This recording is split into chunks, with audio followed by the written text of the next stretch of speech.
So then when we think about all of these things, race, class, equality, and basically what A Soul's Quest is about, right? Our focus really is on the individual. Yeah. So when we talk about race, class, and equality, what is the individual to do?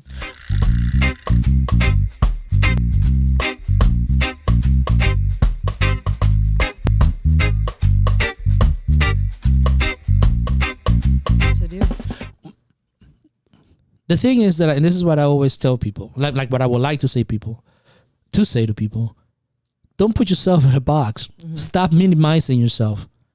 Just because you belong to a certain group, you know, be proud of it. Be proud of it. It's okay to be proud of who you are and your culture and learn about that, right? But the problem is that when you get too stuck into that, if you get too stuck, if you are too bound to an idea, a category,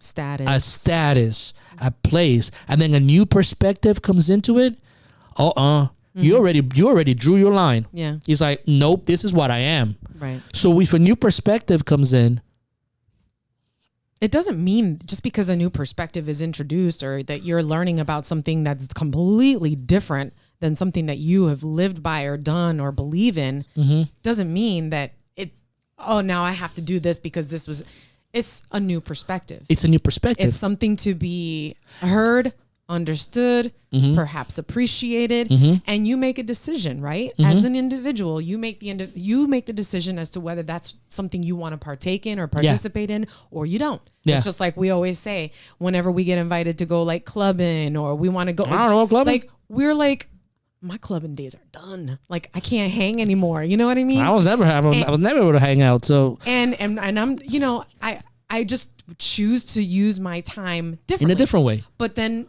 oh, you're boring. Oh, you're this. Oh, you're that. As an individual, I don't care. Yeah. I want to do what I want to do. So the individual, but again, this is the thing. It's like we are so bombarded by the three-headed dragon, right? Religion, science, culture. Right. Culture in particular is really strong. It has a really strong hold because really one. A really big one. That's the big one because that one encompasses everything. And from there, you begin to compare. Well, I am not as successful as this person, so I'm not successful. I'm a failure. Yeah. Right? I'm not where that person is. So I'm not good enough. I don't have this status. Right. Now,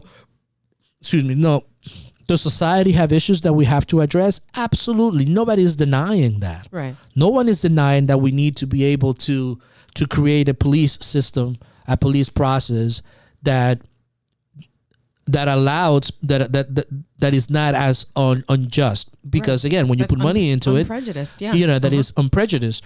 But at the same token, I'll tell like Hispanic people, well, stop doing crazy shit. Okay, please. Just stop doing stuff that you shouldn't be doing. Don't like, I hear stories about how New York is now back in the Bronx and things like, and the things that they've done, and it's kind of like going back to how we used to be, where everybody was like afraid. It's like, come on, man, we can't be doing that. We're moving backwards instead of forwards. Right. You have the potential to be able to do that. The education system can be transformed and changed. Absolutely. There needs to be more options when it comes to education because, again, you have one system, you're putting everybody through there, and not everybody is meant to be in this system. Are there alternatives? What other alternatives are there? Are we providing our members of society different alternatives to find their way? Right. The answer is no. There's one system and one system alone.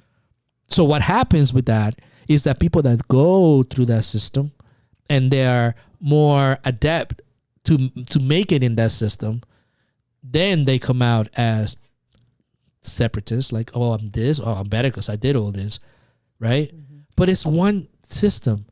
There's so many different areas in which people could find their way. And that's why entrepreneurship, and you see people that are beginning to be creative, primarily immigrants that come in here, they make such strive in one generation because they didn't have that one system. Right. Well, they did. That's why they left. Now they're kind of like open to suggestions, right? Right. But it's the person that needs to understand there's only one system. And within that system, you need to be able to figure out, okay, how do I navigate through this? And once you navigate through it and you get to a position of power, right, that you have the flexibility to either go one way or go the other, right? And again, is part of what I want to do is like reach those people in those positions of power to kind of like realize, oh, okay, just because something worked for me doesn't mean that it's going to have to work for everybody else, because it or doesn't. that's the way it should be, or that is the way that it is. And this is what we've done. Yeah, like people, that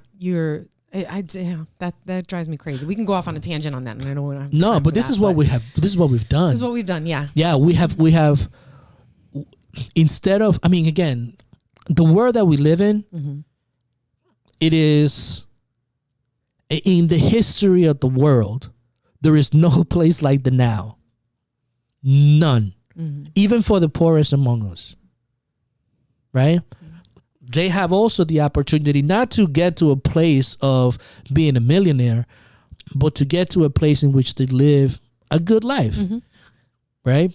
And we all have that potential. We all have that ability, you know, but then we begin to compare, contrast. We follow this intellectual people that are only good in certain areas. We put ourselves, we sell ourselves to the cheapest things to try to find that immediate fulfillment. But the reality is, if people really start looking back at history and looking at all the horrible things that have happened before, to, you know, the negative impact that one member of society had on another, you start realizing, oh, okay, well, you know, we could do better. We could improve things. And we should improve things. But I don't think there's going to be a systemic way to change that. It's a person. It's the individual. So if you think too much about race and you made your line just on race alone, right? Because you want to sit at the table. I want a seat at the table. I hear that line all the time. I want a seat at the table. I'm like, what table? I don't want that table. I want the table by the window. I don't want the table. With a view. Outside? I don't want the conference room table. No. Yeah. Right? Yeah. So if and you say all this, you know, I know what I know what people are gonna say. Oh, you're misinformed and this and that and that. I'm like, okay, live your life. Your way. It was the Nietzsche code, right? You have your way, I have my way. Nietzsche. And there's no, you know, nothing in between. And we don't know exactly, but either of us don't know exactly which one is the right way. So it doesn't matter. But it's the person. The individual has to make that choice. It's like, don't get yourself, you know, bound, hung up on your on just you are just your culture. Right. You are just your race. You are just your class. And anything outside of that, if no, you're not just that. And people really can't say that they are those things unless they've been able to see other perspectives and understand other perspectives, or even try other things. You know what I mean? You can't. I mean, people do it. I'm just saying, it's not being true to yourself at the end of the day. It's not. You know, it's not. It's like you have to learn to understand society. You have to get to a point in which you understand society. And you understand your own demographic and your own group, right? You got to understand the negatives and the positives of it. But the moment you draw that line and you say, this is what I am, and that's it, then you're not open to anything else. And then that's when you begin to separate things. Right. You stop evolving. This person is this, I'm this. I'm black, I'm white. Yeah. I think I'm that. You really stunt yourself in your growth and your development. Yeah. And like I just said, you don't have you can't appreciate. Yeah. And it doesn't matter who it is, because why is it that so many affluent people are so depressed and unhappy? Yeah. There you go. Because I've arrived and I have everything. I'm done. Yeah. And I'm here. So all those people are beneath me. Yeah. You know, but you're alone. Yeah. And you're failing to they're so primitive. You know, all these different things that throughout history we put our minds into all that just for the sake of sake of making ourselves temporarily feel important. Temporarily. Yeah. Because that's all there is. It's just temporarily. Because you're gonna die eventually. Yeah. Yeah, you're right.